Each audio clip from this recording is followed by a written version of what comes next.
Hey, what's going on, everybody? Welcome to another episode of the Brand Builder series. I'm your host here, Willis Lane, founder of 4 Lane Digital. Today, we have a special guest with us, Jeremy Marshall, founder of JEM Consulting. We appreciate you taking the time out to chop it up with us today. Just let the people know who you are, give them a little background about yourself. Yeah, no, thank you for having me, bro. I definitely appreciate the opportunity, man. I'm all for good content, so anything I can do to help is I'm always willing to do that. But like I said, my name's Jeremy Marshall. I'm an Augusta, Georgia native, but I live in Atlanta.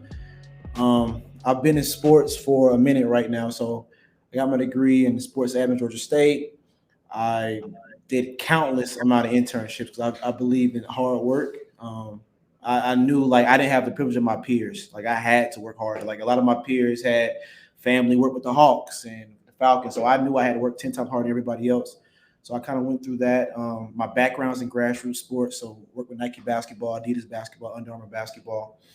Worked with some sports management companies, and then prior to that, I was a VP of a sport tech company. And then I realized that a lot of sport tech founders are very, very technical, but lack interpersonal skills to get in front of athletes or lack the skills to kind of bridge those cultural gaps. And I realized that was my lane. So I started my own consulting company. And so that's been kind of like make it short and sweet. But that's what kind of how I've been doing on my journey so far. Right, absolutely, absolutely. You mentioned, that you're a native of Augusta, Georgia. Kind of just speak to, what early life was like and kind of some of those experiences that really shaped who you are today and help you navigate this industry that you're in. No, definitely. I think Augusta, Georgia was, I guess, like any small town, growing up in like a very much of I'll say a crab in the barrel mentality amongst some people. So there weren't a lot of people doing what I was doing now. So I had to kind of, look outside of things that I was, doing to learn from different people. But I had, like I said, a strong mom that definitely did not let me kind of go astray. So I had a very, very strong mom. With me, it was a little different because my dad was on the run for the police for like 12 years. So like with me growing up, like it was times if I didn't know if my pops was alive or not. So it was a different structure for me. So I had to learn differently. And I really come from some tough beginnings. So I really made it out. But it's like any other area, right? You have your good, your bad, but it really made me who I was, and I really learned and grow and became the man that I need to be. So I think it was all positive. Everything wasn't always bad, but I did come from, what you would say like humble beginnings. Absolutely. So today we see that you're a sports executive. You've had the opportunity to work with a variety of organizations and athletes and things of that nature. But really, just speak to where that passion for sports truly began. At were you involved in any sports early on? Speak to that passion for sports. Yeah, my passion came from like I said, I grew up just loving sports, right? Playing basketball, um, enjoying football. Like I was a fan of any sport really, but mainly like football, basketball, and boxing. And then when I realized like I think my skill level wasn't going to take me to where every young boy in the hood wants to be, like play in the NBA. I'm like, man, so how can I add my impact on this sport that I love without playing it? So then going through college, I used to want to be like Stephen A. Smith, believe it or not. Then I realized like journalism is a different game. Like that has to be in you. That's not something that you're taught. Like when that camera comes on, it's like, oh, it's the game time. And I realized, okay, cool. So then I started looking at a lot of sports executives like Rich Paul, Mav Carter, Richard Kleiman, and seeing how they affected sports, right? And I understand that with me, with my cultural background, I understand the culture. I understood where the tides were turning in sports, and I kind of utilized all my resources. And I think me having a plethora of different internships starting out gave me this feel of what I wanted to do in sports. So that's where it kind of came from, just the passion of it. And then I think I always had a business acumen about myself. So putting those two together with sports and business, and it kind of just created what it created. Right, that's great. That's great. So you mentioned, some notable sports executives, the likes of Rich Paul, owner of Clutch Sports, Mav Carter, the owner of the Spring Hill Company. But I guess I'm just curious to know, are there anyone in your local, region that really helped mentor you and give you the tools and resources to kind of navigate this lane? Yeah, I got a few. I think with me, right, when it comes to like picking mentors and things like that, my thing was I used to study the mistakes people made and found different, ways for me to execute in a better way. So some ways, like my Uncle Kai was a huge influence to me. Kind of introduced me to a lot of people. A big mentor of mine is Frank Johnson. He's like the first black agent in Baltimore's history. So he's definitely a mentor of mine. Like I have a few in the industry that I've met over the time, and then I realized that they were super key in helping me grow. So, like I said, I think my Uncle Kai, Frank Johnson, David Wilson, who actually kind of I still work for with Magnate Sports Management. He was the one that kind of gave me my thesis on my consulting company because he told me when I was coming out of college, he said when there is an opportunity, create one.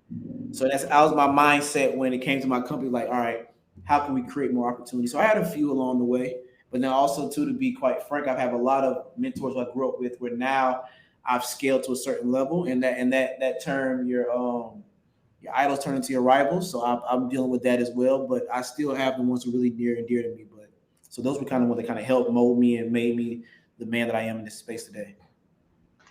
Right, right. That's definitely important, just the mentorship, and being able to learn from others and learn from their mistakes, like you said. Just kind of pivoting to another point, we happened to meet during All-Star Weekend in Indianapolis. There was a lot going on, a lot of various different business and entrepreneurial events. Can you kind of just speak to the importance of networking and how that's affected the growth of your company and allowed you to develop certain relationships? 100%. I think with me, like networking is the number one. That's how I built what I'm doing right now. Because I think with me, like without networking, I think it's hard to get where you need to be unless you like to say you come from the area where you're privileged or you have the necessary tools to kind of put you where you need to be. If you come from that, but me, mine was based off hard work, right? So like that's why it was important. So really, All Star Weekend, I wasn't going to go. Like I was like a last minute like trip, and everything was sold out. And my friend who lives works for the NCAA, she was like, "Come on!" So I came down there, and of course I had my business meetings, everything set up, but it was a great opportunity for me to really further what I was doing. But networking I think, is key. I think anything because it's not about what you know, it's who you know, right? And what's the term they say? Your network is your net worth, right? So Right, I right, think network is I think for me personally, and like how it kind of go into how I scaled my company, right? And like I told you when you asked about my website, I don't even have a website, but mine was basically like word of mouth from the work that I've done from the people that I met throughout these years. It's like, hey, Jeremy did this, and then I've got calls, and then I've closed deals that way. So I think my network has got me here, and then it's time for certain things to take to the next level. But network has been everything for me. right, right. So for those that may be looking at the industry from the outside, we may see the big name agencies in the sports field, like the CAAs and things, agencies like that. But I guess how did you build the confidence to navigate this industry from the ground level, knowing the background that you may come from and how others may perceive you? How did you build up that confidence, and what would you say to others that are striving to go down similar lanes? Man, I think with me, man, I'm a dog. When I mean I'm a dog, like you could put me in the middle of nowhere, I'm gonna make something happen. It's always been my mentality. And I think with me, right, 'cause I came in, so when I first came in to my sports admin, going back to college, I came out of sports admin classes in college, and I realized that all right, you have to be strategic in this place, right? Because everybody wants to work in sports, right? Sports is like the sexy thing. Like everybody either wants to be an agent, they want to work for Nike, they want to work for Adidas, they want to do something, right? So my thing was I had to figure out what I was good at and what my niche was, and then perfect that, right? And if perfecting that was in trying out different things. So like prime example, like I had an internship with ESPN, I had an internship with Georgia Tech Athletics, Georgia State Athletics, Atlanta Motor Speedway. I work with positive athletes. Like I work zero gravity basketball, what kind of took my career. But like I worked for countless companies, right? And I realized what I didn't like and what I was good at, what I need to improve on. And I think with for anybody like who's coming up this way, I want them to know that figuring out what you're good at is one, understanding where you need help at, and then understanding different routes to get there, right? So if I need to go forward, then lateral, then forward again, then so be it. Or if I need to go forward, take two steps back to kind of regroup what I need to do, and then go forward. So I think knowing that and just being confident, man. Like my thing was, worst you can tell me is no. Like that's the worst you can tell me is no. And like just keep staying at it, keep staying at it. And then also too, I tell people this right here: know your value proposition. Like know your value prop. How can I add value to you? Because you don't coming up like as a student, as a young person in this space, you try to figure out like you want to take, right? Because you honestly just can't add any value to any of your mentors, people. You can't add value yet, right? So figuring out ways you can add value, like even mentors that I had 7, 8 years ago that I met in college, I'm just not being able to add value to them, right? So knowing your value props and how you can grow and scale, that's my best advice, right? And then I can write a book on this because it's a lot of things, and I think sports management classes can be done differently. But my thing would be, like I said, know your value props, be innovative, and just know what you like and don't like when it comes to the sports space. Right. So you mentioned, the different experiences that you had, with ESPN, the various internships you had. You mentioned Georgia Southern. What was it that you took away from those experiences and opportunities to culminate and place that in your offering with JEM Consulting? Okay, first is Georgia State. Southern. That's our enemy, so we don't even. Okay, my bad, That's my bad, no. my It's bad. just it's good. You good? No. It's state. State never Southern, but Georgia State. no. But I think it was like each opportunity that I had, I took it as because I failed in my opportunities as well. Everybody's never perfect, right? I took every opportunity I had and turned those L's into lessons learned. So I took tidbits. So like even from like when I worked with Nike basketball, Elite Hoops basketball, I took the how to properly have structures in place, right? Like one of the founder of the company was Lee Miller, and he's always telling me, Jeremy, he would always say measure, like he would say, say he was always what's the word? I want to make sure I get this right because this is big. He would say, oh yeah, measure twice, cut once. All right. So everything you do, make sure it's you go back over everything you do. And then when I got with Magnate Sports Management, all right, you got to be a killer, right? Got to close. And Dave always say, how do we get fish on the boat? How do we get fish on the boat? Learn how to close. And then when I was working with Suji as head of athlete relations and partnerships, all right, how do you pace yourself? How do you, when you're working in these sports spaces and super fast paces, you have to learn how to all right, how do we stay consistent? Because I used to have a lot of high months and then low months, right? So I took a comfort of everything and kind of put things together to kind of help with my business now. Because even with Suji, it was times where I would fly from Vegas, come back to Atlanta, then I was living in Orlando, to fly to Orlando, have a meeting in Vegas with the NBA, come back, have a meeting in Spain with the NBA, and I learned all right, travel, right, make just a little nuance, make sure you're eating right. These are things that I'm talking about as in life, right? When you come to business, right? Because if you're not probably preparing, make sure I was working out, lifting every day, eating right. Because if you're not doing that, then you're gonna, your production of how you work is gonna slow down. So I took all my experience in my, in my career, and I kind of just put it all to what I'm doing now. Right. So I kind of want to touch on focus, for a quick minute. For a quick minute, I feel like in this industry, the sports industry, there's a lot of distractions. You mentioned how you've flown all over the world, for various different, events and opportunities that you've had the chance to be had the opportunity to be a part of. So how have you maintained that focus and kept the main thing, regardless of whatever distractions might be going on? I think it's just me wanting to be great, bro. I just honestly say like I said, just me coming from where I come from, man. I just want to make it, and I think knowing that I do all this to make my mom proud, to make my pops proud, and be able to show my little cousins, my little brothers, there's ways to make it in business without what we know, right? So I look at the bigger picture, what keeps me focused. So even when there's time where I don't want to get up and do certain things, I know when I get this done, we're trying to see millions and billions, right? So that's I always make sure my focus is making sure like knowing that I'm doing this for something that's bigger than me. I'm doing this for my family, for my kids when I have kids. So I look at just the bigger picture, and I just do it because I know like God has given me the opportunity to do these great things and giving me the passion and giving me the wisdom to do it. So like why waste the gift? So that's how I keep focused, right? Even when I stray, I always have that mind like, hey, this is what we do it for. Absolutely.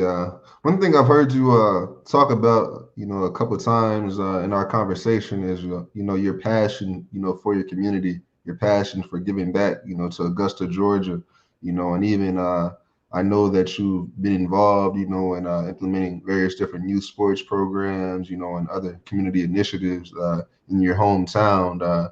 Can you just kind of further speak to, just that passion for that community and, some of the ultimate plans and objectives that you would like to see come to fruition in that area? Yeah, I think with me it's just more like I'm passionate about what is day to day to me and what I went through, right? So I'm passionate about kids who are in college who who is going the path that I'm trying to go on.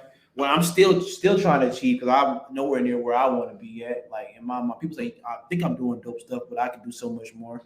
I think also too, just like I just like to see people win, and I think that in our communities we're not taught certain things, right? We're not given opportunities to kind of showcase certain abilities, so we're not taught to do different things that kind of add value to what's going on in everyday society. So I want to be able to kind of create programs through sports to kind of show those positive things that we can do. So some things that like it's crazy because a company I consult for right now is a company called Fun Youth Sports, which is helping Black and Brown athletes be able to play sports through fundraising, right? So be able to add initiatives to that, being able to not only teach about sports, but teach about just the power of like business, knowing about like credit, knowing about everyday life, and learn about just lifestyle of being from certain areas, certain communities where you can be great. And I think that sometimes through some kids' lenses, they're so like right here, right? You're not, so like I tell a lot of people, like it's so much more to this world, right?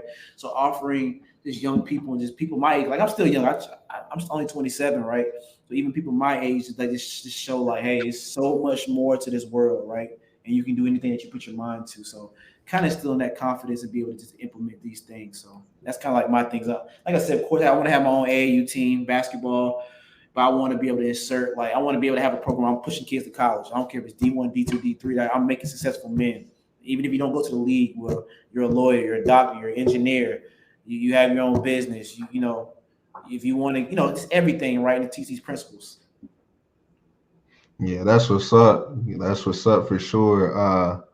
Just kind of pivoting to another area real quick. NIL, NIL and, the rise of that in the past, few years has really added a, interesting component, to this industry, just as a whole. If you could just kind of speak to the impact that NIL has had and kind of what you foresee it being, in the future.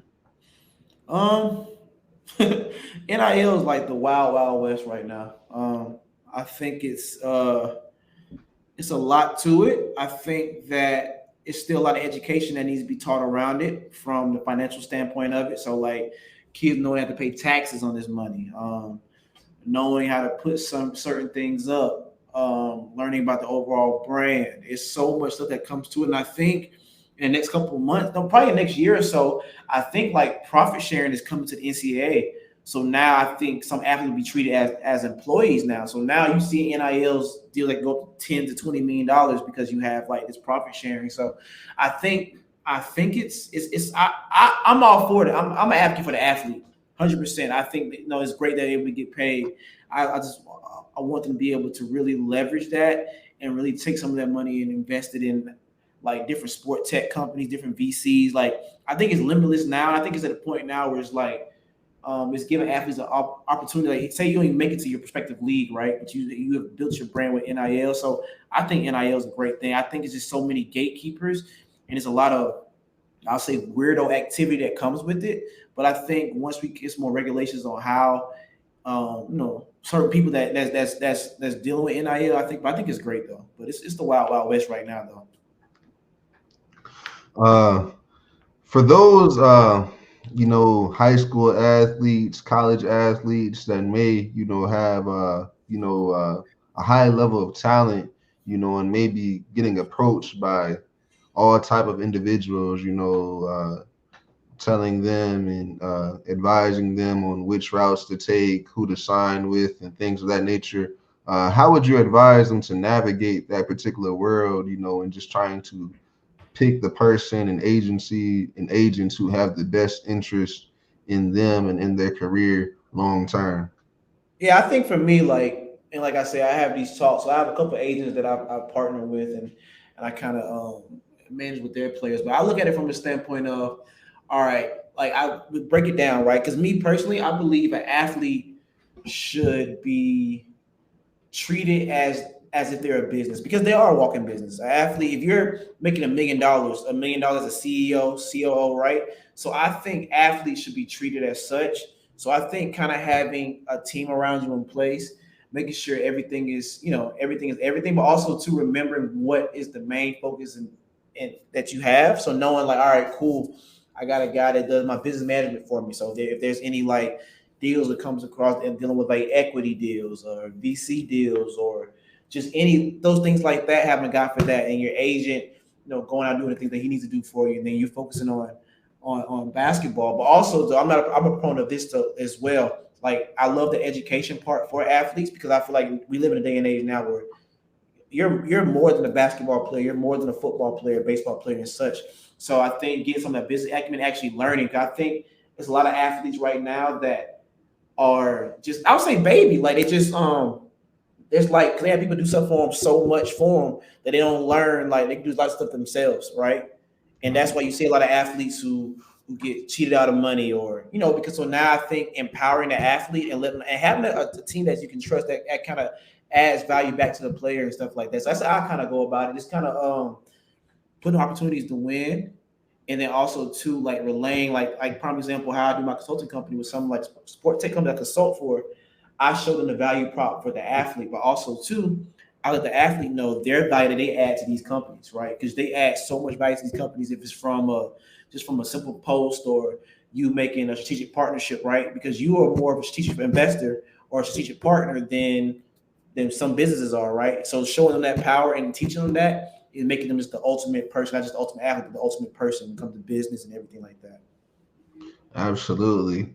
Absolutely. For those that may not be as familiar with JEM Consulting, what have been some of your more notable and some of your favorite projects that you've had the opportunity to work with, whether that be consulting work or, even either some athletes you've had the opportunity to work with?